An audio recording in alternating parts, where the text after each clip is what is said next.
Hi, it's Kurt, Walco Seed Cleaning. Another question I get asked is how long is it going to take to clean my grain?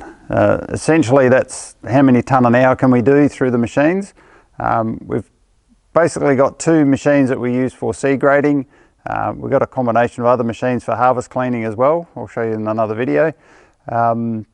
So predominantly two machines. The one behind me that you can see in the video, that's our semi-cleaner. That one has a capacity of generally around about 15 tonne an hour on doing seed work. We can harvest cleaning, we can run through at about 20 tonne an hour.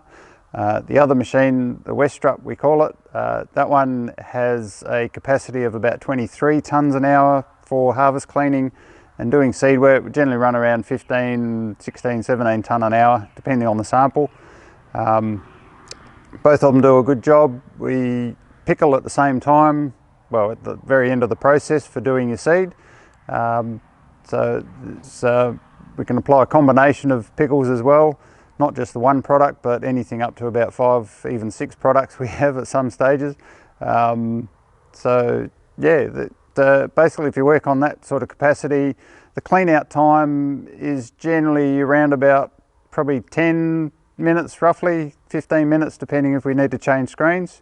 That's going from one silo to the next. So generally on average, if you allow 10 to 12 tonnes per hour doing wheat and barley, that's sort of the time speed that we're working on. If you need any more information or want to book in your seed grading, just feel free, give us a call. Numbers on the page here, and check us out on Twitter and Facebook also. I'll catch you later and have a good season.